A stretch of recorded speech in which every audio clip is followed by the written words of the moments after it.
नमस्कार। SBT news में आपका स्वागत है। पेश है 10 अप्रैल गुरुवार दोपहर 3:15 राजस्थान की 15 बड़ी खबरें। सबसे पहले एक नजर डालते हैं आज की हेडलाइंस पर। टीवी, फ्रिज, स्मार्टफोन हो सकते हैं सस्ते। भाजपा से सस्पेंड होने के बाद आहूजा का बड़ा बयान। मैं दलित समाज का सबसे बड़ा मसीहा। 10वीं की बोर्ड परीक्षा कॉपी चेक करे स्टूडेंट्स। प्रधानमंत्री नरेंद्र मोदी का 50वां वाराणसी दौरा, भव्य स्वागत की तैयारी। सनातन और जैन धर्म के एक ही सिक्के के दो पहलू, जैन मुनि बोले। हिंदुस्तान में रहने वाला हिंदुस्तानी कहलाएगा, चाहे वह किसी भी जाति का हो। और अब खबरें विस्तार से सुनिए। टैरिफ के कारण अमेरिका चीन के बढ़ते ट्रेड वॉर के बीच कई चीनी इलेक्ट्रॉनिक कंपोनेंट मैन्युफैक्चरर्स भारतीय कंपनियों को 5% तक की छूट ऑफर कर रहे हैं। ऐसे में इंडियन इलेक्ट्रॉनिक्स मैन्युफैक्चरर्स मांग को प्रोत्साहित करने के लिए इस डिस्काउंट का कुछ हिस्सा कंज्यूमर को पास कर सकते हैं। इस कदम से भारत में टीवी, फ्रिज, स्मार्टफोन जैसे कई इलेक्ट्रॉनिक सामान सस्ते हो सकते हैं। ईडी ने इसे लेकर एक रिपोर्ट पब्लिश की है। राजस्थान में विधानसभा में नेता प्रतिपक्ष टीकाराम जूली के राम मंदिर जाने के बाद गंगाजल का छिड़काव पर चर्चा में आए बीजेपी नेता ज्ञानदेव आहूजा को पार्टी से सस्पेंड कर दिया गया है। वहीं अब बीजेपी से निलंबित होने के बाद ज्ञानदेव आहूजा का बयान सामने आया है। उन्होंने कहा कि मैं दलित समर्थक रहा हूं। मैं अपहरण कर मेवात ले जाई गई दलितों की 27 लड़कियों को वापस लेकर आया था। मीडिया रिपोर्ट्स की माने तो ज्ञानदेव आहूजा ने कहा, मैं दलित का जन्मजात समर्थक रहा हूं। दलित परिवार पर हमला हुआ, उसके साथ खड़ा रहा। राजस्थान माध्यमिक शिक्षा बोर्ड की 10वीं की कक्षा गणित का उत्तर पुस्तिकाओं की जांच में लापरवाही का गंभीर मामला सामने आया है। बोर्ड के निदेशकों के विरुद्ध अलवर जिले के एक वरिष्ठ गणित प्रशिक्षक ओम प्रकाश सैनी द्वारा छात्र छात्राओं से उत्तर पुस्तिकाएं जांचवाने की तस्वीरें सामने आई है। बताया जा रहा है कि यह घटना अलवर रेलवे स्टेशन के पास स्थित राजकीय उच्च माध्यमिक विद्यालय की है। तस्वीरों में सैनी के साथ एक लड़का और एक लड़की उत्तर पुस्तिकाएं जांचते नजर आ रहे हैं। बोर्ड की स्पष्ट गाइडलाइन के अनुसार उत्तर पुस्तिकाओं का मूल्यांकन केवल अधिकृत शिक्षकों द्वारा ही किया जाना चाहिए। इस मामले में अखिल राजस्थान विद्यालय शिक्षक संघ के प्रदेशाध्यक्ष रामकृष्ण अग्रवाल ने बोर्ड प्रशासक को शिकायत भेजी है और संबंधित शिक्षक के खिलाफ कठोर कार्रवाई की मांग की है। प्रधानमंत्री नरेंद्र मोदी 11 अप्रैल को अपने संसदीय क्षेत्र वाराणसी का 50वां दौरा करेंगे। इस खास मौके पर वे काशीवासियों को 3,884 करोड़ रुपए की 44 परियोजनाओं की सौगात देंगे। इसमें 1,629 करोड़ रुपए की 19 परियोजनाओं का लोकार्पण और 2,255 करोड़ रुपए की 25 परियोजनाओं का शिलान्यास शामिल है। प्रधानमंत्री मोदी के इस दौरे को लेकर वाराणसी में उत्साह का माहौल है और भारतीय जनता पार्टी ने इसके भव्य स्वागत की तैयारियां पूरी कर ली है। राजस्थान जैन समाज जयपुर की ओर से गुरुवार को धर्म सभा का आयोजन किया गया। इस दौरान जैन मुनि भट्टारक प्रमेश सागर स्वामी ने कहा, महावीर स्वामी से जुड़ा कार्यक्रम सिर्फ जैनों का नहीं बल्कि सभी का है। उन्होंने जियो और जीने दो का संदेश दिया। उन्होंने यह संदेश सिर्फ जैनों को नहीं बल्कि पूरे प्राणी मात्र को दिया था। उन्होंने कहा, कल पूरे 50 मिनट पीएम मोदी ने नमोकार मंत्र के बारे में बात की। जैन मुनि भट्टारक प्रवेश सागर स्वामी ने कहा, जैन धर्म और सनातन धर्म दो सिक्के के दो पहलू हैं। भगवान राम और महावीर, राम से ऋषभ देव और म से महावीर, और वो भी उसी का नाम पूरे हुए हैं। जब से भारत का उद्भव हुआ है तब से सनातन धर्म और जैन धर्म एक सिक्के के दो पहलू हैं। जयपुर में 13 अप्रैल से इंडियन प्रीमियर लीग के मुकाबले की शुरुआत होने जा रही है। पहला मैच 13 अप्रैल को राजस्थान रॉयल्स और रॉयल चैलेंजर्स बेंगलुरु के बीच खेला जाएगा। इसकी सभी टिकट्स बिक चुकी है। ऐसे में मैच के दौरान स्टेडियम की सीटिंग कैपेसिटी को बढ़ाने के लिए खेल परिषद द्वारा पहली बार एक प्रयोग किया गया है। इसके तहत स्टेडियम से 50 मीटर दूर खेल भवन और राजस्थान क्रिकेट एसोसिएशन की अकादमी की छत पर स्पेशल सिटिंग अरेंजमेंट किया गया है, जहां बैठ प्रदेश के अवार्डी और स्पोर्ट्स काउंसिलिंग के सीनियर ऑफिसर्स मैच देख सकेंगे।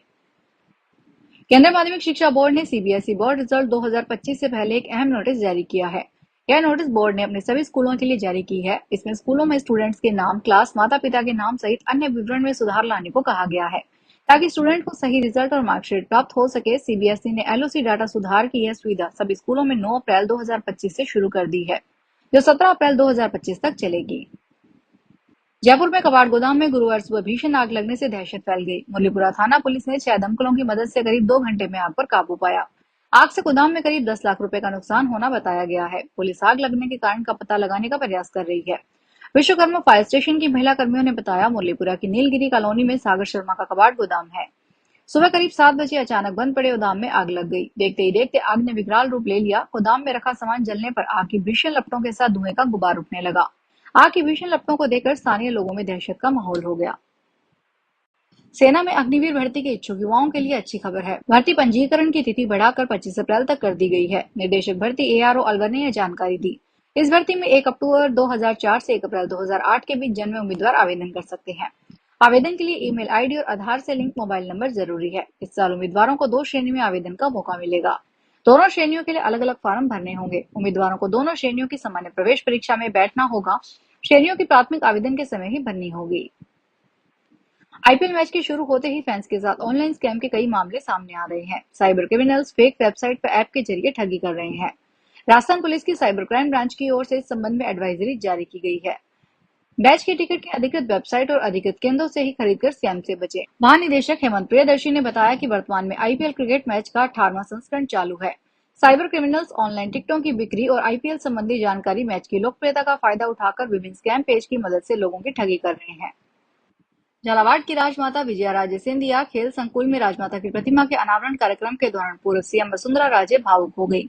वसुंधरा राजे ने कहा, राजमाता विजया राजे सिंधिया ने पद की लालसा कभी अपने मन में नहीं रखी। पार्टी उन्हें राष्ट्रीय अध्यक्ष बनाना चाहती थी, लेकिन उन्होंने मना किया, जबकि सब पद चाहते हैं। वसुंधरा राजे ने कहा कि राजमाता ने हमेशा काम करने के लिए प्रेरणा दी। एक बार एमपी में उनकी मेहनत से मुख्यमंत्री का अवसर भी आया, लेकिन उन्होंने कहा कि वे बनने में नहीं बनाने में विश्वास रखती है। राजस्थान लोक सेवा आयोग ने कृषि अधिकारी भर्ती परीक्षा 2024 के एडमिट कार्ड से जुड़ी जानकारी जारी कर दी है। एडमिट कार्ड आयोग की आधिकारिक वेबसाइट और पोर्टल पर जारी की जाएगी। परीक्षा में भाग लेने वाले अभ्यर्थी इन पोर्टलों के माध्यम से अपना एडमिट कार्ड डाउनलोड कर सकेंगे। एडमिट कार्ड 17 अप्रैल 2025 को ऑनलाइन जारी किए जाएंगे। परीक्षा का आयोजन 20 अप्रैल को किया जाएगा। यह परीक्षा सुबह 11 बजे से दोपहर 1:30 बजे तक होगी। अमेरिकी राष्ट्रपति डोनाल्ड ट्रंप द्वारा दुनिया भर में लागू किए जाने वाले टैरिफ को 90 दिनों के लिए स्थगित करने के बाद बाजार में उछाल आ गया। इसकी वजह से सोने और चांदी की कीमतों में भी तेजी का सिलसिला शुरू हो गया है। गुरुवार को स्टैंडर्ड सोने की कीमत ने अब तक के सभी रिकॉर्ड तोड़कर 94,000 रुपए के ऑल टाइम हाई के शिखर पर पहुंच गई है। वहीं चांदी की कीमत एक बार फिर 95,000 पर पहुंच गई है। जयपुर के सर्राफा व्यापारी सुशील जैन ने बताया कि अमेरिकी टैरिफ की वजह से बाजार में अस्थिरता आई है। यदि आपको भी घर के लिए नया नल कनेक्शन लेना है तो अब बेफिक्र हो जाइए। जन स्वास्थ्य के अभियांत्रिकी विभाग ने 8100 रुपए जमा करवाते ही आपको घर बैठे नल कनेक्शन मिल जाएंगे। जन स्वास्थ्य अभियांत्रिकी विभाग ने नल कनेक्शन के लिए वित्तीय वर्ष 2025-26 से सरलीकृत जन कनेक्शन की प्रक्रिया लॉन्च की है। इसमें नया जल कनेक्शन लेने के लिए अब जल उपभोक्ता को 8100 रुपए के साथ फाइल विभाग में जमा करवानी होगी। विभाग राशि के जमा होने पर उपभोक्ता के घर पर नल कनेक्शन की सारी कार्रवाई पूरी करेगा। चीन ने अमेरिका की यात्रा करने वाले अपने नागरिकों के लिए एडवाइजरी जारी की है। संस्कृति एवं पर्यटन मंत्रालय ने बुधवार को एक ट्रैवल एडवाइजरी में चीनी नागरिकों से कहा कि वे अमेरिका जाने से पहले वहां के हालात का पूरा आकलन करें। इसमें कहा गया है कि अमेरिका में सुरक्षा की स्थिति और चीन अमेरिका के बिगड़ते व्यापारिक रिश्तों के कारण यात्रा जोखिम भरी हो सकती है। इसके अलावा चीन की शिक्षा मंत्रालय ने छात्रों के लिए एक अलग चेतावनी जारी की है। इसमें छात्रों को अमेरिका जाने से बचने की सलाह दी गई है, क्योंकि उन्हें वहां वीजा, कागजी कार्रवाई या कानूनी परेशानियों का सामना करना पड़ सकता है। फिलहाल इस बुलेटिन में इतना ही, फिर हाजिर होंगे बड़ी खबरों के साथ। अगर आप भी अपने आसपास की छोटी बड़ी और महत्वपूर्ण खबरों से अपडेट रहना चाहते हैं तो सब्सक्राइब कीजिए हमारे चैनल एसपीटी न्यूज को और प्रेस कीजिए बेल आइकन पर।